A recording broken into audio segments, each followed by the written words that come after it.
Good day, students, and welcome to Advocate Bapu Saheb Bonde High School Lonavla Digital Class. Standard 7th Geography, Lesson number 5 Winds.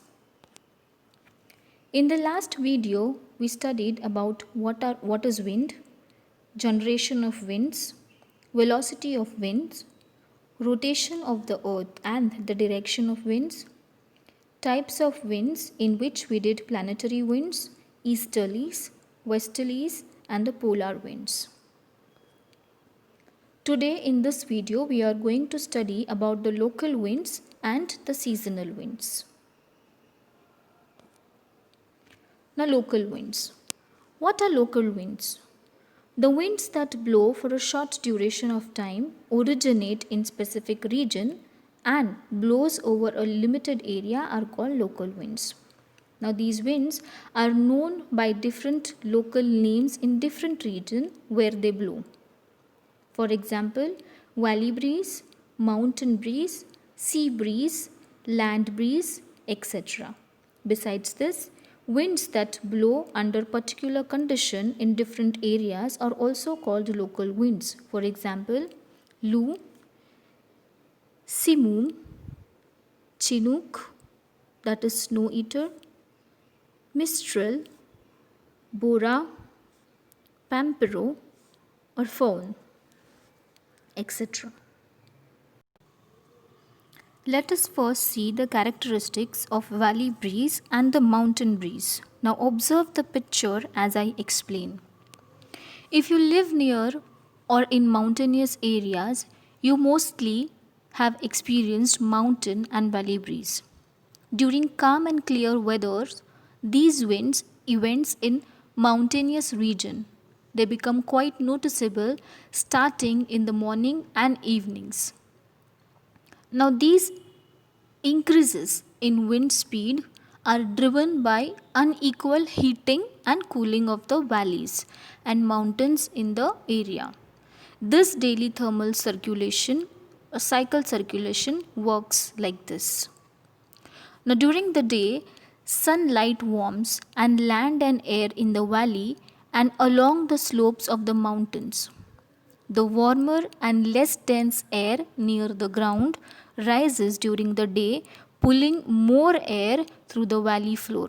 This gentle unslope wind is known as a valley breeze. The flow of air reverses as the sun is going down at the night. This is because the mountain slopes at higher elevations cool quicker than the valleys. The cooler and denser air at higher elevations flows back down the slope of the mountain and into the valley as shown in the figure. This is called a mountain breeze. Now we will see the characteristics of sea breeze and land breeze. A sea breeze is any wind that blows from a large body of water towards or onto a landmass. It develops due to differences in air pressure created by the differences heat capacities of water and dry land. The land breeze is typically shallower than the sea breeze, since the cooling of the atmosphere over land is confined to a shallower layer at night than the heating of the air during the day. Land being solid gets heated faster, whereas water being liquid heats slowly.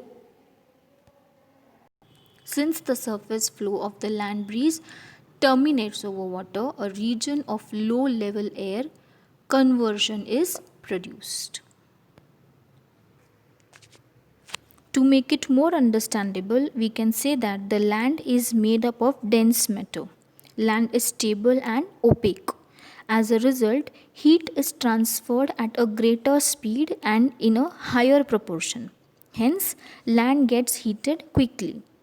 The density of water is comparatively less. Water is transparent and unstable. It keeps on moving. Hence, water does not get heated quickly. And as a result, the air pressure in the land and water areas is different. Now, in the coastal areas, land gets heated during daytime. Hence, the air on the land also gets heated and the air pressure on the land decreases. The sea water gets heated slowly, hence, the air is less heated and the air pressure remains high. Winds blowing from the sea towards the land are called sea breeze. At night, land cools down faster as compared to the sea and therefore has higher air pressure. Hence, the land breeze blows from land towards the seas. Now, these are some major local winds in the world. Loo, which has hot and dry wind. It blows in the North Indian plains during the summer season, generally in the afternoons. They come from the hot Thar desert. Next is the Simoom, which has hot, dry, and destructive winds. These blow with tremendous velocities from the Sahara and Arabian deserts. As these winds are quite stronger, they are destructive. Next are the Chinook or the snow eater, which have warm and dry winds. These blow down the eastern slopes of Rocky Mountains of North America. They cause the snow to melt and increase the temperature in the valleys.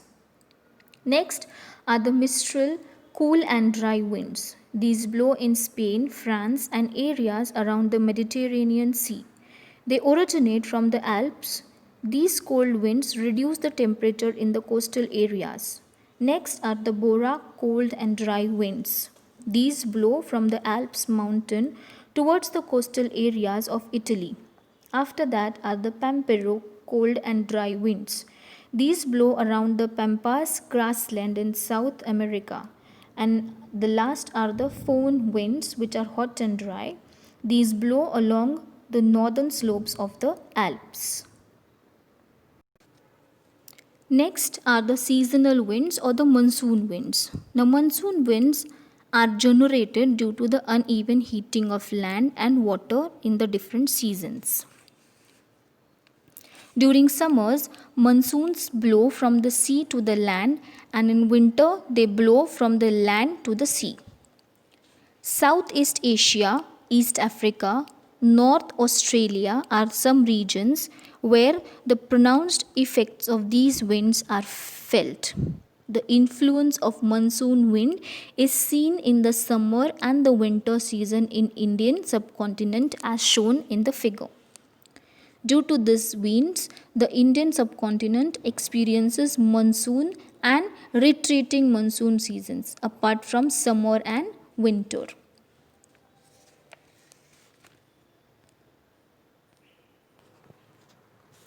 Now, these monsoon winds are in fact sea and land breezes blowing on a large scale. Most of the precipitation of the Indian subcontinent is the effect of the moon winds.